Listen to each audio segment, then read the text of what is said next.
The ambulance came. The neighbors brought pastelitos. My parents cried into each other, soaked in grief. I stared at the pot, the rice perfectly fluffy, pigeon peas glistening like tiny emeralds.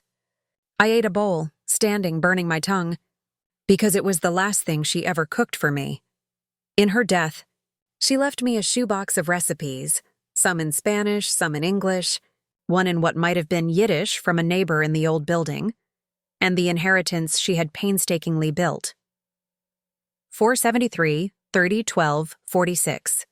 My father, Raman, drove a yellow cab from 5 a.m. to 5 p.m., navigating Manhattan's early chaos with the patience of a saint and the stubbornness of a man who had learned to fix anything with duct tape, a socket wrench, and a whispered prayer to San Miguel Arcangel. His hands were rough, lined with the maps of streets, of potholes, of countless fairs, each one a tiny story etched into his skin. My mother, meanwhile, ruled PS1 128 with a single raised eyebrow.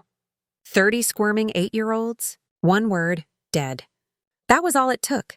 One glance, one utterance, and the room transformed from chaos to silence. I carried that lesson into my own life. Not in obedience, but in noticing the power of stillness, of intention, of quiet authority.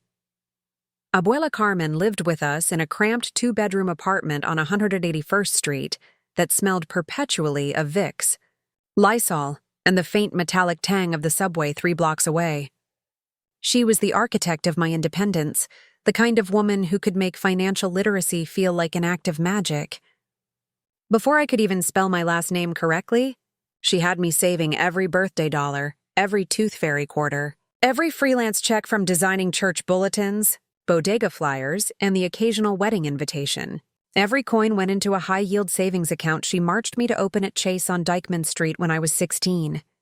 Mija, she'd say, her arthritic fingers pressing a crumpled 5 into my palm. A woman without her own money is a bird without wings. Birds without wings get eaten, or worse, caged. Her lessons weren't only about money.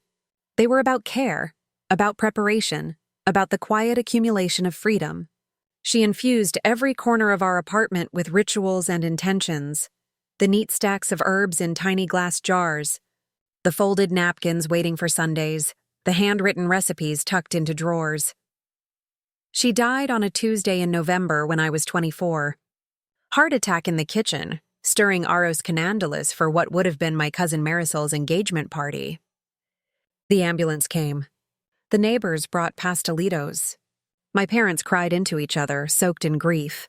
I stared at the pot, the rice perfectly fluffy, pigeon peas glistening like tiny emeralds. I ate a bowl, standing, burning my tongue, because it was the last thing she ever cooked for me. In her death, she left me a shoebox of recipes, some in Spanish, some in English, one in what might have been Yiddish from a neighbor in the old building, and the inheritance she had painstakingly built. 473, 30, 12, 46.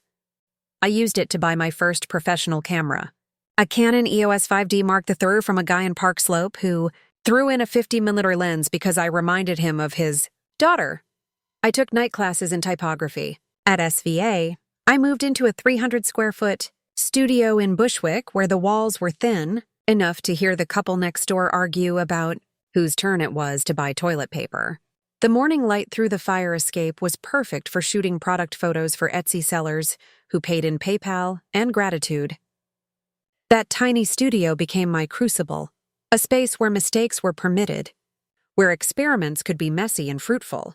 It was there, surrounded by color swatches, a half-eaten almond croissant, and the gentle chaos of client revisions, that I began to understand what my abuela had really taught me. Independence wasn't just about money or survival. It was about creating a space for yourself, shaping it with your hands, your choices, your vision. A home wasn't just where you lived.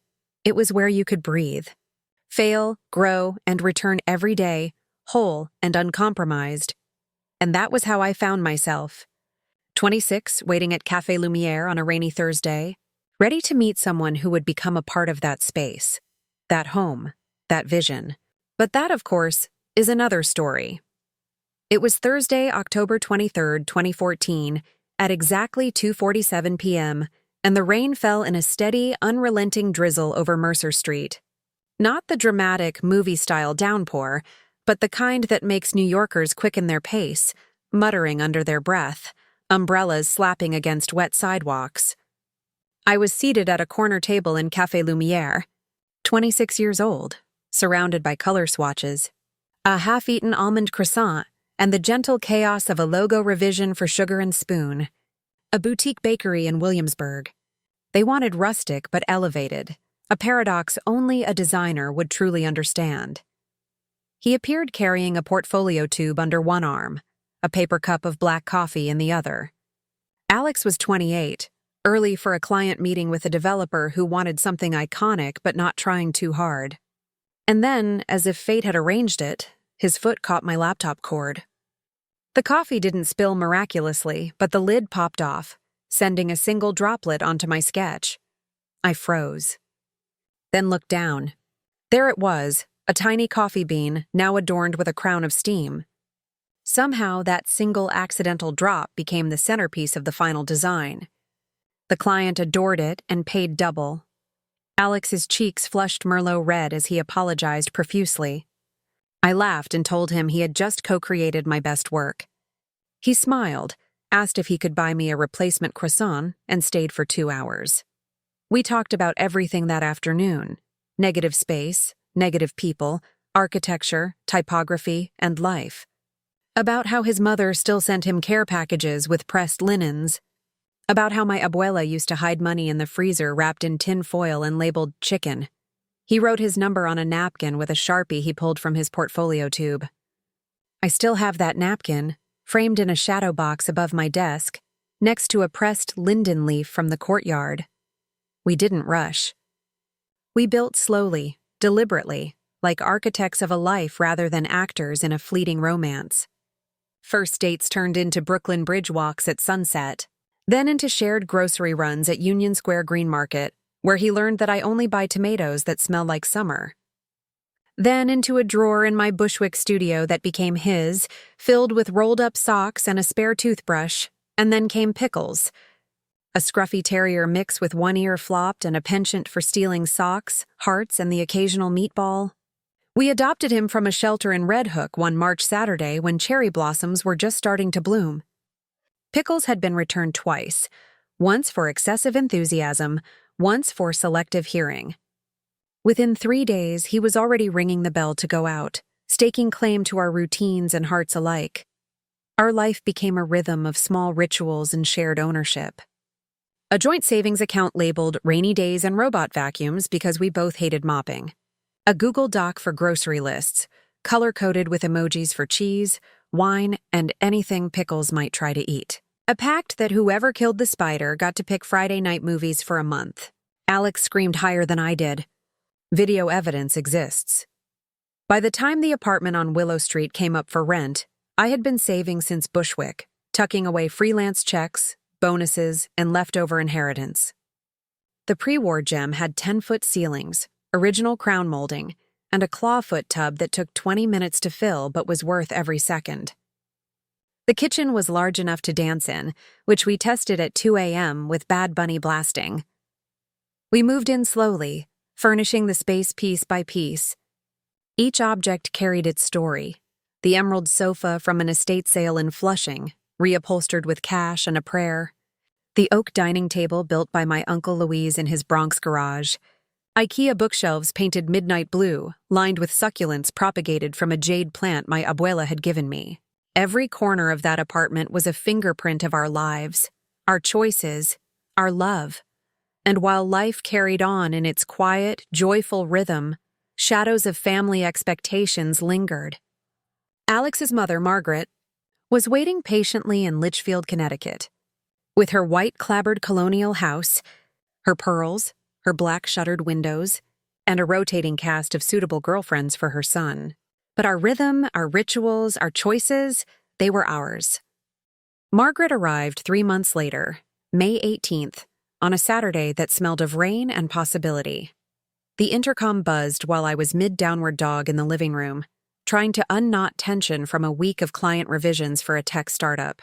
that couldn't decide if it wanted to be disruptive or approachable. Spoiler, it was neither. Alex answered, expecting an Amazon package for Pickles, a new leash, since the old one had been chewed to shreds. Instead, Margaret's voice crackled through the speaker like ice in a glass. Alexander, it's Mother. Let me up. Traffic was dreadful. I've been circling for 20 minutes. She swept into the apartment like a duchess inspecting a lesser estate, heels clicking with the precision of a metronome. Her eyes cataloged everything in one glance. The stack of design magazines, the dog hair on the rug, the half-finished 1,000-piece Middle-earth puzzle on the dining table, the leaning tower of mail on the console. Pickles greeted her with uncontained enthusiasm, tail wagging like a metronome out of sync. She paused at him, hand on her hip, exhaling like the air itself was an adversary. By 10:15 a.m., she was alphabetizing the spice rack with military precision. Saffron before sumac? Absolutely. She attempted to rehome Pickles to the balcony, delivering a lecture on discipline and exposure to the elements. Pickles, in protest, peed on her shoe. Alex tried placating. Mom, we like the couch here. It catches the afternoon light perfectly. The spices are organized by frequency of use. I cook with cumin weekly. Saffron never. Pickles has separation anxiety. Margaret had a vision. That vision did not include dog hair, culinary chaos, or furniture that dared to exist outside her grid. And then came the moment that broke the camel's back. Alexander, she said, her voice carrying the weight of decades of unspoken expectations. When you two are properly married, we'll need a larger space. This flat is charming, yes, but hardly suitable for grandchildren. And it needs a woman's touch, starting with that dreadful pillow. Pineapples? Really? Alex snapped. Words exploded after years of quiet leaks, passive-aggressive holidays, and meatloaf crimes. We're not legally married. Your opinion doesn't matter here. And that's when I smiled. Because he was right.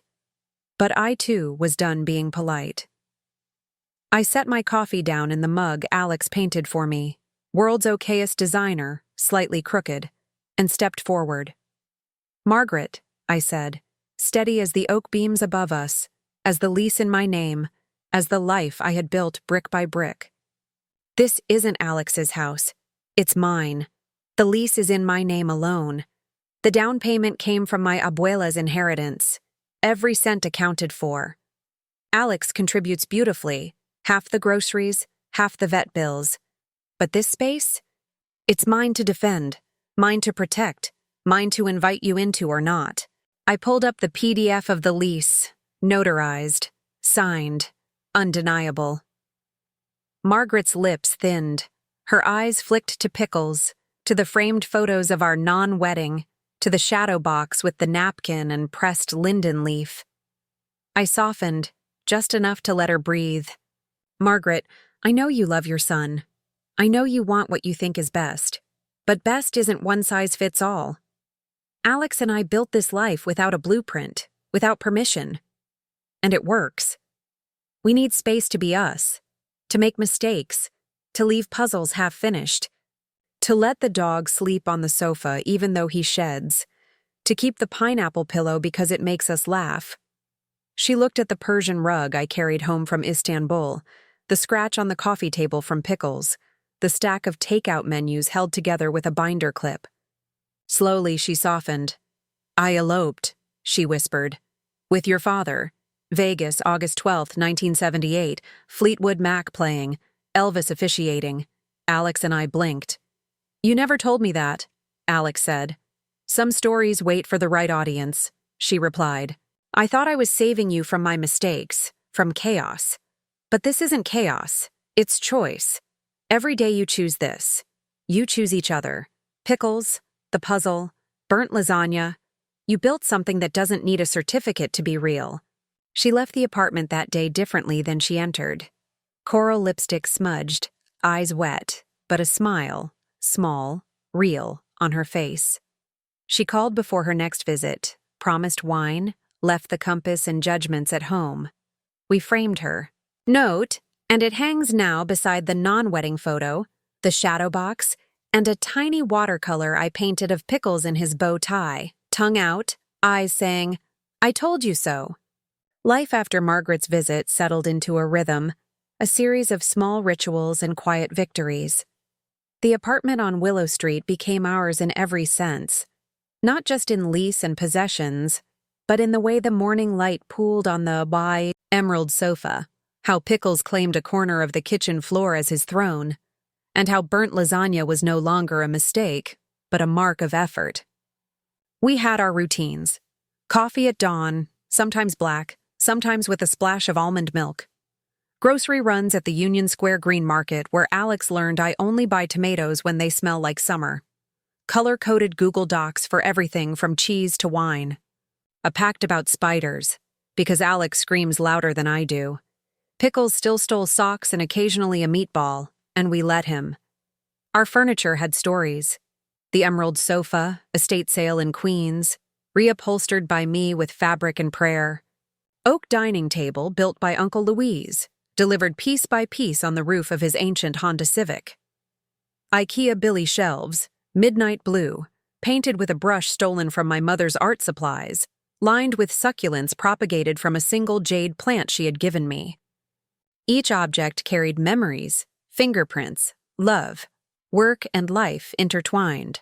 Freelance projects brought clients into our space, their reactions and approvals punctuating our days.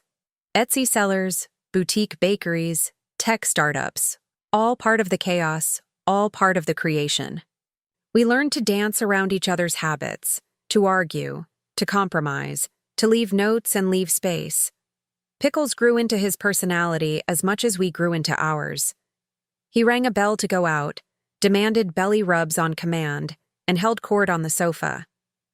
He was our anchor and our comic relief, our living reminder that life didn't need perfection, only devotion. We celebrated small victories. Alex fixed a leaky faucet with ingenuity that rivaled my abuela's duct tape solutions. I nailed a typography project that clients gushed over. Together, we figured out the delicate art of living with someone without losing ourselves. There were still challenges, bills, client deadlines, the occasional spat about dishes or puzzle pieces, but every argument ended with laughter or compromise. Every setback was a chance to learn. Every Sunday brunch turned into a stress test disguised as ritual, as we called it, building our bridge brick by brick, date by date. The apartment became a living diary. Notes, sketches, menus, even the puzzle pieces left mid-completion were markers of life, evidence that we were present, engaged, building something unique. Every corner, every surface carried intention. Not perfection, not approval, not tradition, but life, choice, love. Margaret's lessons lingered, not always welcome, but present. Sometimes I caught Alex smoothing his hair and glancing at the door, expecting judgment. Sometimes I caught myself, raising an eyebrow, recalling the way my mother could silence a room with dead. But we were our own family now. The neighborhood became ours too. Coffee shop owners knew our orders. The dog walkers knew Pickles by sight and temperament. The plants on the fire escape thrived under my half-attention, half-care. And as summer light filtered through the linen curtains, the apartment felt like the safest place on earth. We discovered joy in the ordinary. Burnt lasagna, half-finished, puzzles, socks strewn across the floor, proof of life lived fully. Alex's laughter, Pickles' antics, the aroma of my abuela's recipes recreated with varying degrees of success, the clatter of dishes, the quiet hum of the radiator, the distant sounds of the city, they all became part of the symphony of our days. And slowly, imperceptibly, the apartment became more than a space. It became home, a place of choice, of permission, of mistakes embraced and memories created. A sanctuary where love wasn't defined by certificates or tradition, but by presence, effort, and shared stories, big and small. Life on Willow Street settled into a pattern that was both predictable and surprising. A rhythm we learned to dance with, sometimes gracefully, sometimes clumsily. Freelance work, client calls, late-night revisions, and the constant buzz of emails filled our days.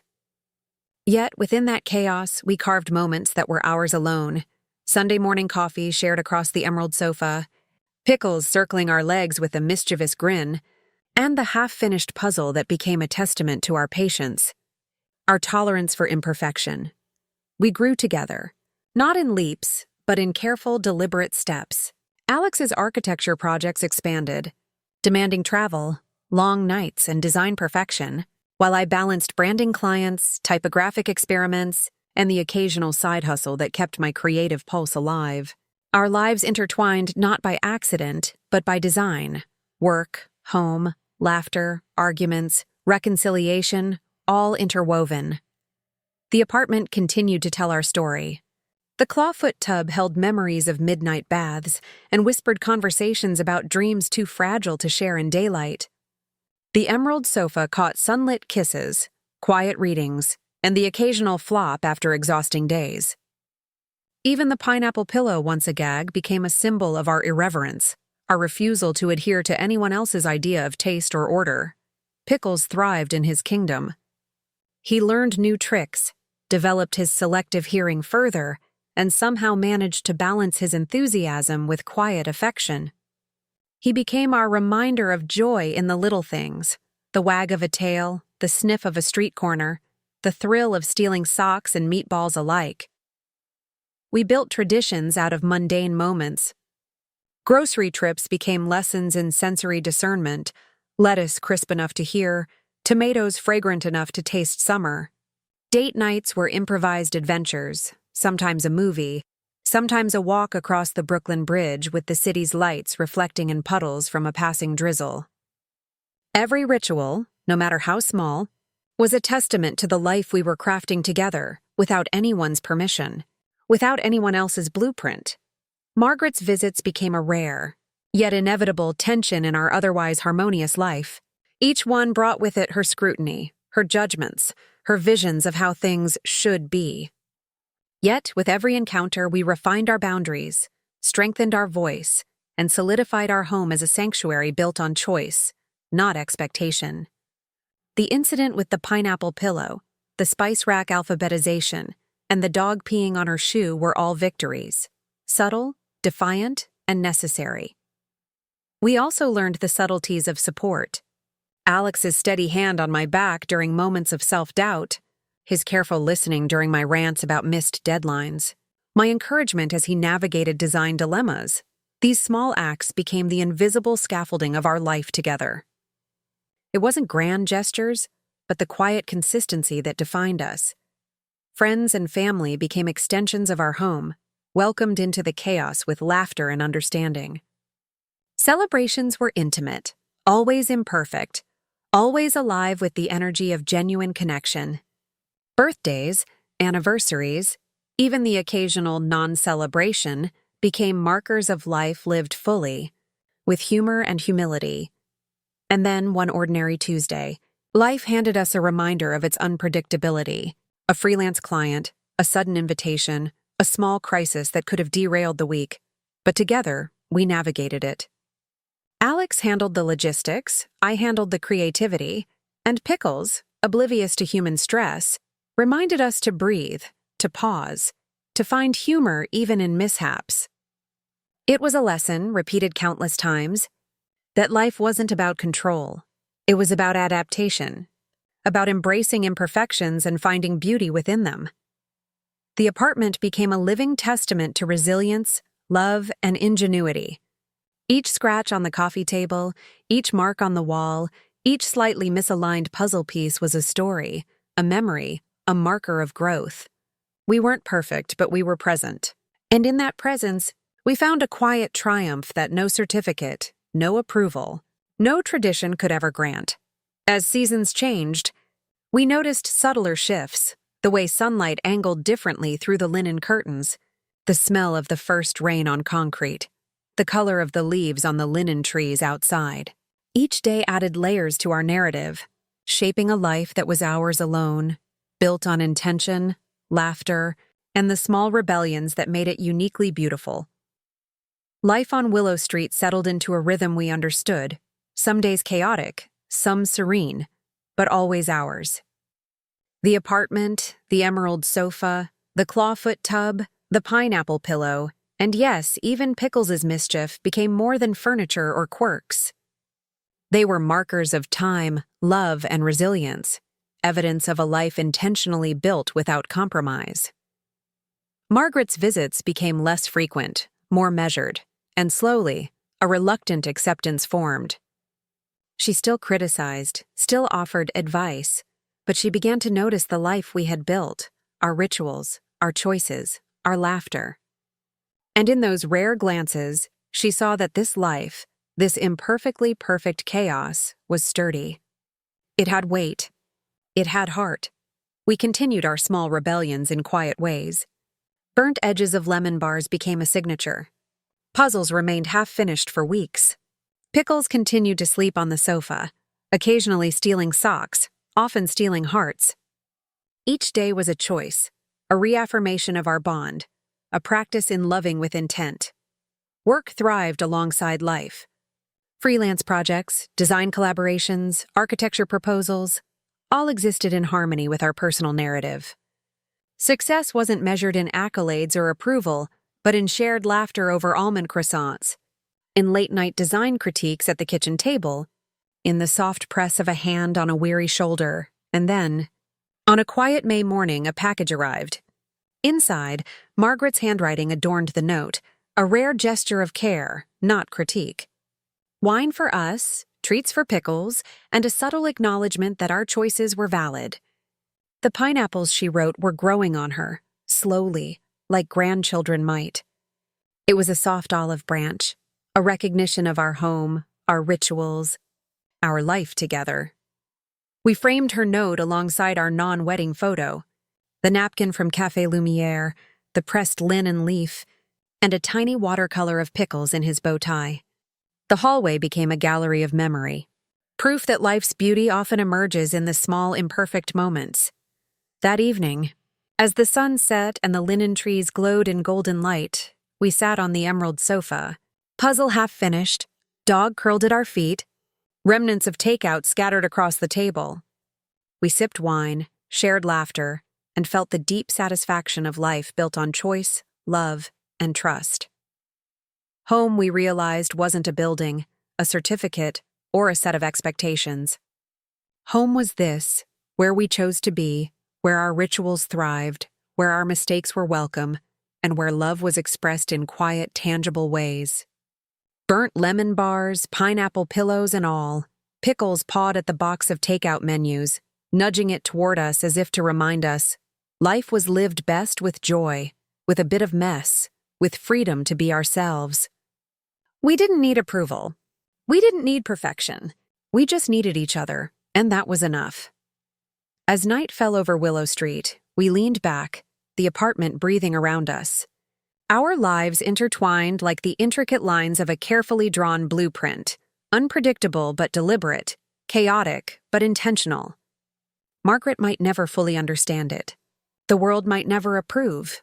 But here, in this place, with this life, we had everything that mattered, and in that quiet certainty, we smiled, knowing that the home we had built, on love, choice, laughter, and tiny rebellions, was ours to cherish, ours to defend, ours to grow every single day. Pineapples, puzzles, and dog hair included.